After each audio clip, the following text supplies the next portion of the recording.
Je suis l'honorable Yves Mundelengolo Eurosia, vice-président du réseau des jeunes parlementaires de la francophonie, et je suis dans CDFlix.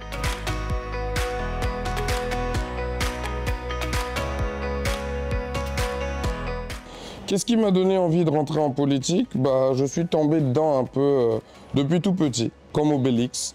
J'ai vécu, j'ai grandi dans un environnement très politique et cela a suscité en moi une vocation, une envie de m'investir dans ce domaine-là, d'être utile au plus grand nombre, d'influencer les politiques publiques et d'être au service de mon pays, voire du monde. Fort de cela, j'ai décidé de m'engager. Il est vrai qu'on peut être utile et servir son pays de plusieurs des manières. La politique n'est pas le seul moyen de pouvoir impacter la vie des gens, mais c'est le moyen qui me plaît, c'est le moyen par lequel je m'épanouis et c'est le moyen que j'ai choisi. Je dirais que c'est un atout.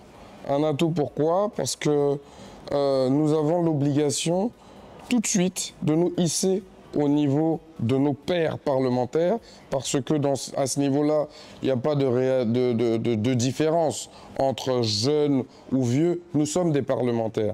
Et voilà, donc nous, jeunes, nous rentrons dans un monde qui est déjà constitué, qui est déjà codifié. Donc c'est un atout pour pouvoir essayer de coopter et de nous inspirer de l'expérience de ceux qui sont déjà là, de battre en brèche leurs stéréotypes sur notre manque d'expérience. Mais également, c'est l'occasion pour nous de nous former et montrer ce dont nous sommes capables à côté des autres. Donc pour moi, c'est un atout.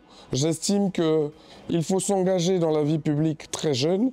J'estime qu'il faut s'investir très tôt.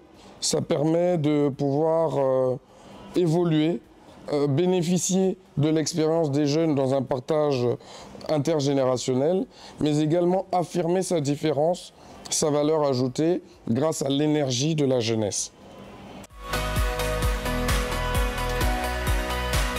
L'impact.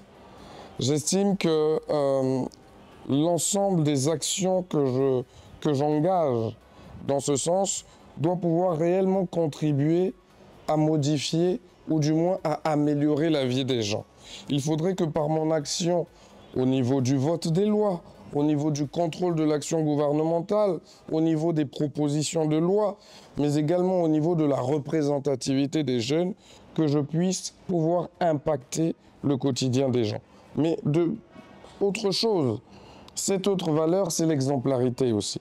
Il faudrait qu'en tant que jeunes, parlementaires, dont nous bénéficions de la confiance du peuple, arriver à être exemplaires dans notre savoir-être et dans notre savoir-faire. La dernière, je dirais l'intégrité. Être intègre et pouvoir, par cette intégrité, susciter la confiance des mandants, mais aussi des dirigeants. C'est un espace commun qui, par la langue, nous permet de nous retrouver, nous permet de partager nos destins et nos problématiques spécifiques. C'est une famille un peu plus grande que celle du Congo seul ou de l'Afrique seule. La francophonie, c'est aussi, je dirais plutôt, la francophonie, ce n'est pas la France. Parce que beaucoup ont l'impression que francophonie égale France. Non, la francophonie, c'est le Vietnam. La francophonie, c'est le Cambodge. La francophonie, c'est Wallis et Futuna. La francophonie, c'est le Maroc. La francophonie, c'est aussi l'Égypte où nous nous trouvons aujourd'hui. La francophonie, c'est le Congo, c'est le Gabon. C'est l'ensemble de ces peuples qui décident de se mettre ensemble pour pouvoir partager en commun leur réalité, leurs problématiques, pour pouvoir peser sur l'avenir du monde. Et bien évidemment, c'est aussi la France. Elle n'est pas exclue de la francophonie, sûrement pas, mais c'est l'ensemble de tous ces peuples, l'ensemble de tous ces pays qui, à travers la langue, mais également parfois un brassage culturel, un brassage de différences aussi, de spécificités territoriales qui permettent d'enrichir cet environnement commun qui est la francophonie et dont je suis l'un des jeunes défenseurs parce que j'estime que ça nous donne une force de pouvoir parler au nom de la francophonie, au nom des 95 pays membres de l'APF.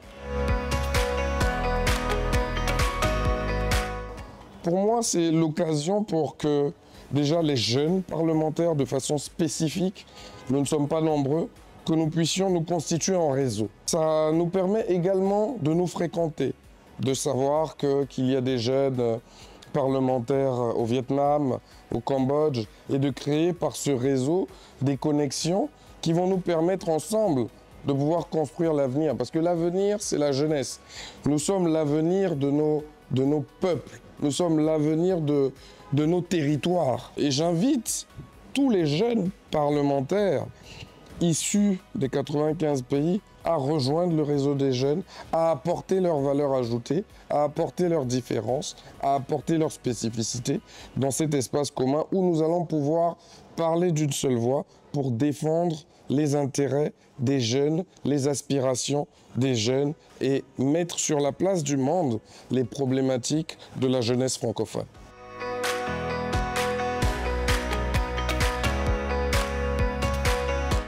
Oui, la République du Congo va connaître une élection en 2026, en mars 2026. Et bien évidemment, la place de la jeunesse va être au cœur de cette élection. Pourquoi ? En République du Congo, 76% de la population est jeune. Et 62% de la population a moins de 25 ans. Vous voyez donc que la jeunesse va être au cœur du projet politique que les différents candidats vont présenter, au cœur de la future élection, parce que c'est cette jeunesse-là qui va choisir son futur dirigeant, qui va choisir la direction que prendra le pays. Et bien évidemment, c'est cette jeunesse-là aussi qui peut être victime des manipulations politiques, qui peut être victime des hommes politiques pour la mettre dans la rue, pour l'instrumentaliser. Donc la jeunesse, pour cette future élection, sera au cœur de l'élection. C'est elle qui donnera le blanc-seing, au futur président, j'ai envie de dire. Et j'espère qu'elle choisira un homme d'expérience, un homme qui a déjà fait des gestes envers la jeunesse pour pouvoir la mettre au cœur du projet politique et de la République du Congo. Le mot de la fin, c'est de dire à la jeunesse de la francophonie de rejoindre le réseau des jeunes. Mais au-delà de ça, c'est de dire à la jeunesse francophone d'oser. Il faut qu'elle ose. Il faut qu'elle se fasse confiance. Il faut qu'elle s'engage. Il faut qu'elle décide elle-même de l'avenir de la francophonie. Il faut que cette jeunesse s'implique. Et donc, je fais cet appel. Venez.